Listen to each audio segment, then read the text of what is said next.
UP board class 9th की संख्या पद्धति के अंतर्गत प्रश्नावली 1.1 को देखते हैं। इसके पहले संख्या पद्धति के विषय में बेसिक जानकारी दी जा चुकी है। तो जैसा कि इस पे दिया है, क्या एक शून्य परिमेय संख्या है, क्या इसे आप p बटा q के रूप में लिख सकते हैं, जहां p और q पूर्णांक है और q 0 के बराबर नहीं है। तो इसको हम चलिए हल करते हैं। क्या शून्य एक परिमेय संख्या है? तो परिमेय संख्या की जो परिभाषा होती है, जिसको हम p बटा q के रूप में लिख सकें और p और q पूर्णांक हो दोनों, तो p की जगह हमारा 0 है जो एक पूर्णांक है और q की जगह हम 1 लगा देंगे, तो ये जो है p बटा q के रूप में लिखा जा सकता है, जो परिमेय संख्या को परिभाषित करता है। तो हम लिख देंगे हाँ 0 एक परिमेय संख्या है। ये हमारा उत्तर हो जाएगा क्वेश्चन नंबर 1। क्वेश्चन नंबर 2, 3 और 4 के बीच 6 परिमेय संख्याएं ज्ञात कीजिए। यहाँ देता है 3 और 4 के बीच 6 परिमेय संख्याएं। जैसा कि हम जानते हैं कि किन्हीं दो परिमेय संख्याओं के बीच असंख्य परिमेय संख्याएं होती हैं, तो हमें 6 परिमेय संख्या ज्ञात करनी है। तो हम ऐसे ज्ञात कर सकते हैं 3 लिख के और 4 लिख के।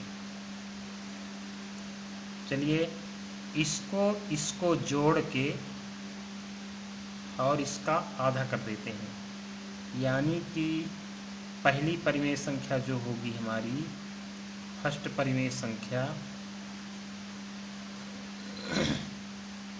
3 + 4/2 = 7/2। चलिए यहाँ 7/2 लिख दिया। इसके बाद चलिए इसके और इसके बीच हम निकाल लेते हैं। तो 3 + 7/2/2 हो जाएगा 13/4। तो यहाँ पे आ जाएगा 13/4। अभी इसके बीच निकाल लें तीसरी परिमेय संख्या। तो 7/2 + 4/1, तो ये आ गया और इसमें 2 से डिवाइड कर देंगे, तो ये हो जाएगा आपका 15/4, यानी यहाँ पे आ गया 15/4। और इसके बीच निकाल लें चौथी, तो 15/4 और +4 और /1/2, तो ये हो जाएगा 31/8, यानी 31/8। इस तरह से आप असंख्य संख्याएं निकाल सकते हैं। बहुत इजी है। दो परिमेय संख्याओं के बीच कई परिमेय संख्या हम ज्ञात कर सकते हैं। चलिए अब थर्ड क्वेश्चन आपका 3/5 और 4/5 के बीच, मतलब 3/5 और 4/5 के बीच 5 परिमेय संख्या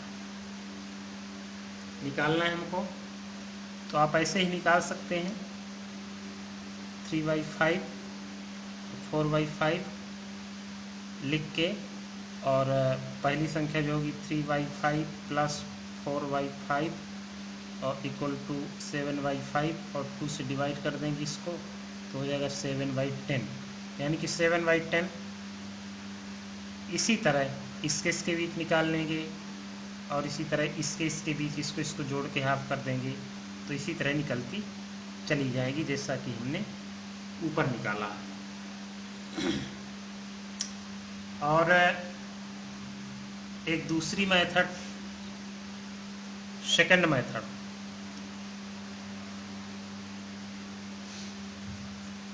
जब हम देखते हैं कि हमारे हर बराबर हैं और हमें निकालना है 5 परिमेय संख्या, तो देखिए 3/5 गुणे 5 गुणे 5 और यहाँ लिख देंगे 4/5 गुणे 5 गुणे 5, क्योंकि 5 निकालना है, हम ऊपर नीचे 5 का गुणा कर दिया तो ये हमारा आ गया 15/25 और इसका गुणा आ गया 20/25। तो हम यहाँ लिख सकते हैं 16/25, 17/25, 18/25, 19/25, 1 2 3 4 निकल आई। वैसे 6 का गुणा कर सकते हैं अब तो 5 निकल आएंगी, तो इस तरह से भी इसको निकाल सकते हैं।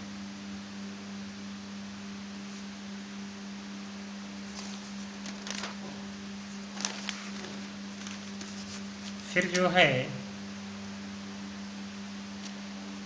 4 दिया है, नीचे दिए गए कथन सत्य हैं या असत्य हैं।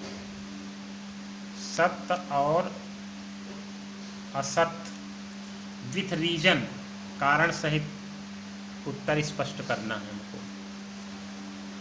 तो पहला दिया इसमें प्रत्येक प्राकृतक संख्या एक पूर्ण संख्या होती, तो हम प्राकृतक संख्या जो हमारी होती हैं ये होती है ये। तो चूंकि ये सब पूर्ण संख्या क्या है, पूर्ण संख्या है, तो प्रत्येक प्राकृतक संख्या एक पूर्ण संख्या होती है। इसमें लिखा है प्रत्येक प्राकृतक संख्या एक पूर्ण संख्या होती है, ये सब है। दूसरा दिया है प्रत्येक पूर्णांक एक पूर्ण संख्या होती है।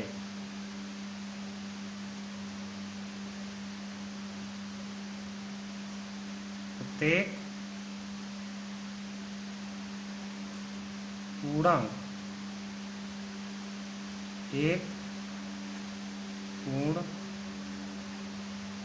संख्या होती है।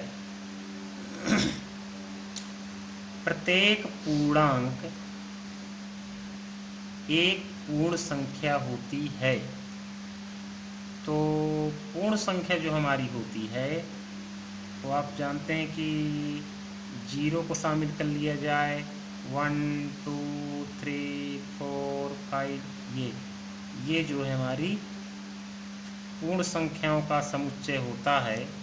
पूर्ण संख्या तो कहते हैं प्रत्येक पूर्णांक, तो लेकिन ऋण पूर्णांक नहीं, क्योंकि ऋण पूर्णांक इसमें है नहीं है, तो ये जो है केवल धन पूर्णांक दिया है पूर्ण संख्या में, ये जो है कथन असत्य है। तीसरा,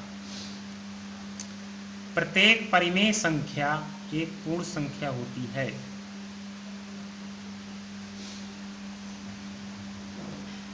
प्रत्येक परिमेय संख्या एक पूर्ण संख्या होती है। परिमेय संख्या कुछ भी हो सकती है, जैसे 1.2 इसको ऐसे लिखा जा सकता है। तो ये जो है ये पूरी संख्या, ये जो है पूर्ण संख्या नहीं है, अतः ये गलत है। और जैसे 4 ये हो सकता है कि 4 संख्या जो है ये परिमेय संख्या है, लेकिन पूर्णांक भी है, एक पूर्ण संख्या भी है, लेकिन ये जो है ये पूर्ण संख्या नहीं है, इसलिए जो है ये कथन असत्य है। धन्यवाद।